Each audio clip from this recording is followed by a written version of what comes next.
Hey guys, I didn't see you there. I was just looking at this Arken Optics SH4 Gen II 4-16. Let's talk about it.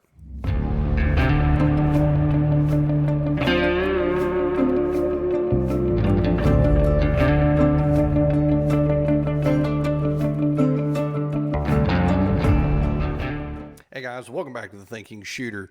Before we get going, make sure you subscribe, share the content, leave a comment down below. At the very least, like the video. It's free, doesn't cost anything, and it helps the channel out. So if you would, do me a favor, hit that like button. Please subscribe though. I was going to make a mojito for tonight's video, but I ran out of rum, so I'm just settling for a regular brewski here.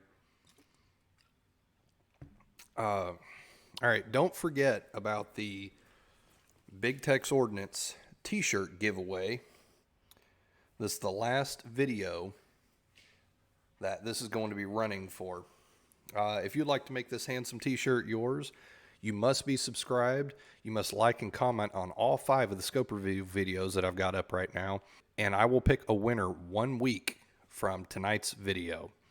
So again, hit that like and subscribe button, leave a comment. This is the Arken Optics SH4 Gen II 4-16x50 first focal plane reticle scope. When I first received it, it was right at $400. Now it's sitting at about $415. It has a 34mm tube and is the only MOA reticle pattern scope that I've tested. It has the VPR MOA Christmas tree style reticle in it. All the other optics that I'd received were mil radian patterned. So it was pretty cool to get to see a MOA pattern scope come out for testing. All right, so first impressions. So the packaging wasn't anything fancy. It was just kind of average. It wasn't anything you wouldn't expect to see in most scopes that you buy. It had closed cell foam on both ends, and on the elevation turret, there was a closed cell foam sleeve that sat over the ocular end, and the sunshade actually went over that. Included, it had a CR2032 battery, a bikini lens cover, lens cloth, hex key, sunshade, and some stickers. It has a very nice appearance to it. It's matte black, and it has very easy to read numbers on it. As you can see, you can see it from here. It's very easy to make out on those. It has a small logo. It's very clean. There's nothing that's just uber gaudy or over the top with it. It's very, very nice, attractive looking scope. The turrets, they're very easy to adjust. There is a zero stop. It has like no slop at all on it. Like there's just the tiniest touch of wiggle, and it's just not even there. It has graduation indications on both the elevation and the windage turrets, and the zero stop itself is very easy to use and set up. Probably one of my favorite zero stop setups to this point. Here, and listen, you can hear them. They're very tactile. You can feel them. My only complaint with them is they're almost too easy to move. It's very smooth, very nice to move and adjust on them. But as we'll talk about a little later, you can accidentally bump these off. But with it having the zero stop, you can just run it right back to where it was. So the ocular adjustments, the diopter and the parallax, they work really well. No, not really any other way to put that there. Both stiff enough that I don't think you're going to accidentally move them. They're like, it takes a little bit of force, but they're not so hard that you have to really like and grip it and grab a hold of it and gorilla hand it and everything. There weren't any issues. They were really nice. They worked great together. All right, so the glass. I will say there is nicer glass out there, but the glass that comes in this thing is absolutely phenomenal. It really is. Like all of the optics that I've tested up to this point. Of course, there's nicer glass out there, but out of all the optics I received, none of the others outperformed this one. But this one also didn't necessarily outperform what I would say was the best out of It was at least on par, if not a little better. I think the Hawk was probably the only one that really came close. It might have a touch nicer glass to it, but other than that, it is really nice glass. It's clean, it's clear. I mean, it's glass. There's no hazing, there's no distortion at all. There was a slight amount of chromatic aberration, but it wasn't distracting. It was just mainly whenever you zoom in, and on a lot of scopes, whenever you zoom in, that's when you're really going to be able to tell the chromatic aberration there. But other than that, overall, it was a very, very sharp image when you're looking through this thing. The reticle. So it has a full grid down to 40 minutes. It has pointed stadia on it. The windage is 4-minute dashes with 1-minute hashes in between until about 20 minutes, and then it's half-minute dashes. The bottom elevation is 4-minute dashes with 1-minute hashes until 32 minutes, then it's half-minute hashes. And then the top of the elevation is 4-minute dashes with 1 MOA hash or 1-minute hashes until it gets to 8 minutes. Then it's half-minute for the remainder of it. It does have an illumination feature on it. Normally, I don't really care for illumination in precision optics, but I actually really like how they did this one because it's just the center that is illuminated. All right, so we get into the actual fire testing, right? So I'm using the same bolt gun as I had previously described. I mechanically zeroed it. I pulled the if you look right here, there's a little locking set screw. I back that out a little bit, and then I back the actual zero stop screw out a touch so I could not worry about my zero stop engaging. And I zeroed it, or I mechanically zeroed it, then I actually shot and fire tested or fire zeroed it, and then I set it, which was just wherever I was at. These little screws here, so you got one here, here, and one here. You just back those out a touch, slip your scale back to 0, tighten them down, and then you just run your zero stop screw all the way down until it touches, and then set your locking set screw there. That's how easy it was. Very intuitive, super easy to use. Probably my favorite zero stop out of all of them. So then I went on to the box test for tracking. This thing tracked phenomenally. 100%, no issues. Arken Optics guarantees 100% tracking, and it did every bit of that. No issues. I then went out to shoot at distance, shot 100 to 800 yards on 10-inch plates. Everything responded accordingly, no issues at all. This thing shot phenomenally.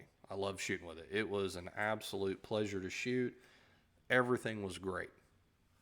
I held to about 600 like I did with all of them, and then I started dialing for the rest of it, and I didn't have any issues at all. So then we get to the torture testing, and again, it's to test the optics durability and kind of see where the limits are. My tests were what I found to be reasonable, and the objective was not to actually break the optic itself. So the drop test. Drop 1, no shift in 0, no effect on tracking. None at all. Drop 2, there was no shift in 0, no effect on tracking again.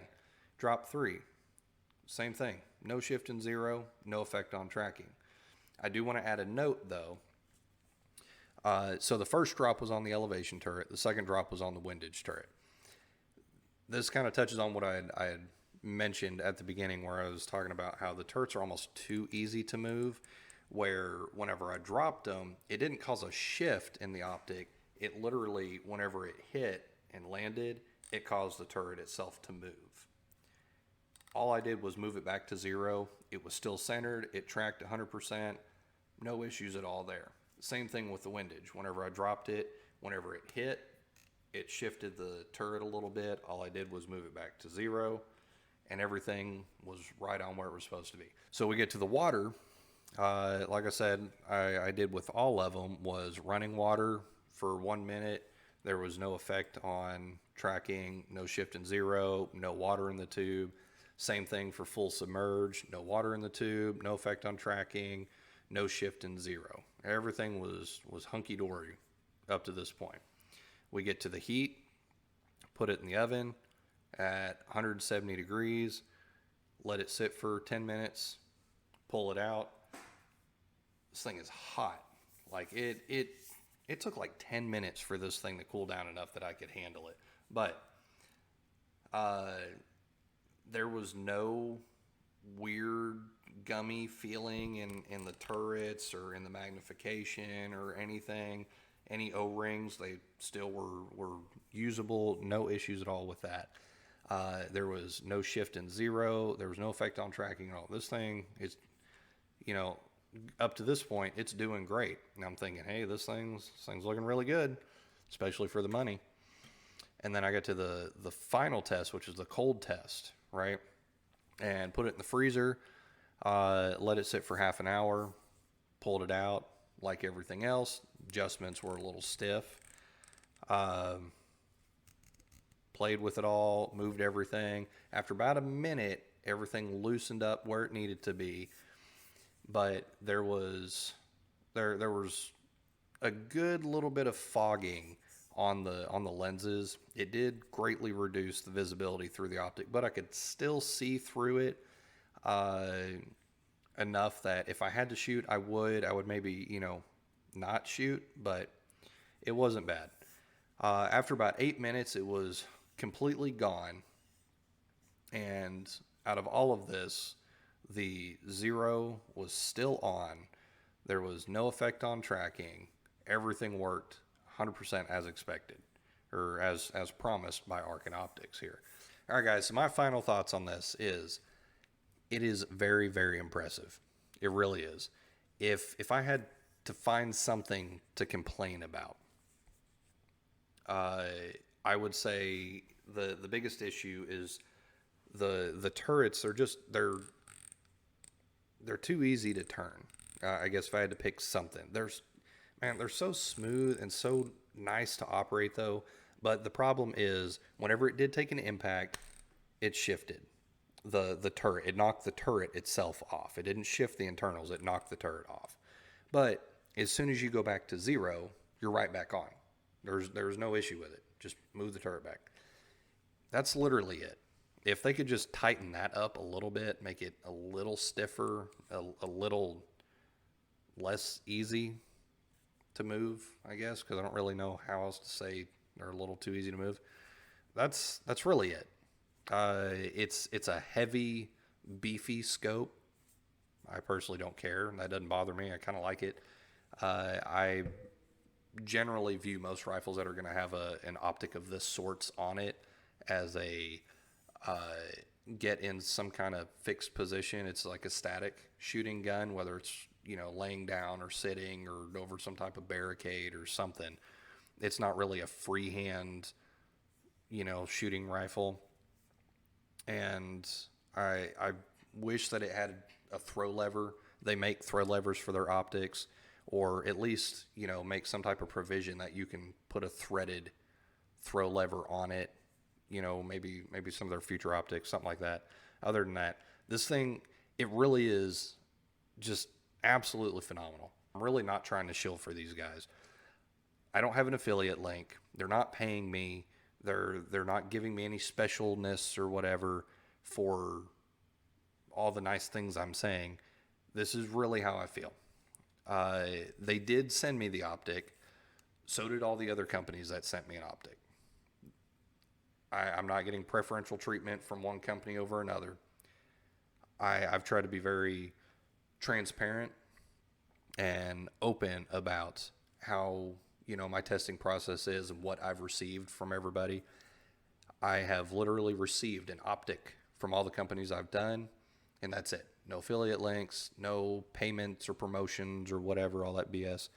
I really do love this optic. I love what these guys are doing, and I really think that if enough people get behind these optics, it will really start to drive the market in a different direction.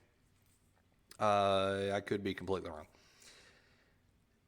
This thing is just every aspect of this, the quality, the price, the performance.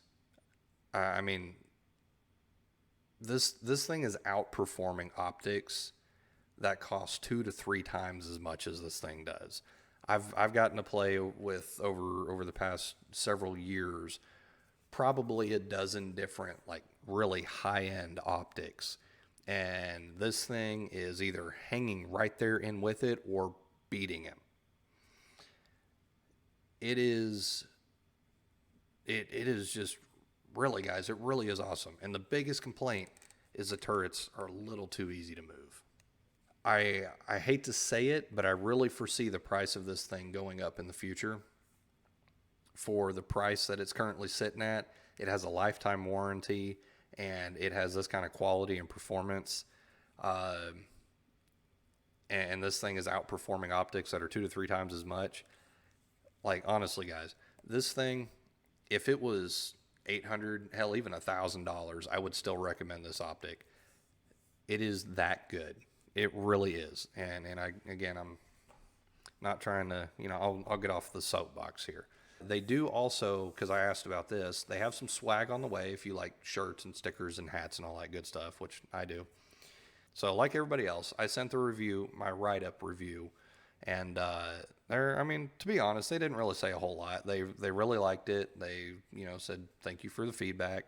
To be honest, when you get a feedback that is pretty much nothing but, goodness, it's kind of hard to give anything back on that other than, hey, thanks, I liked it. There's not really any conversation there. Aside from that, guys, don't forget about the t-shirt giveaway. Make sure you subscribe, hit the like, and comment and all that good stuff on all 5 of the scope review videos. I'll pick a winner for the t-shirt in 1 week. And even if you don't want the shirt, like, subscribe, hit the notification bell, share it, all that stuff. It helps the channel grow, helps get this information and content out there. Let me know what your thoughts are. Let me know what you would like to see in the future. Also, check us out on Instagram at The Thinking Shooter. And last but not least, guys, make it make sense. Later.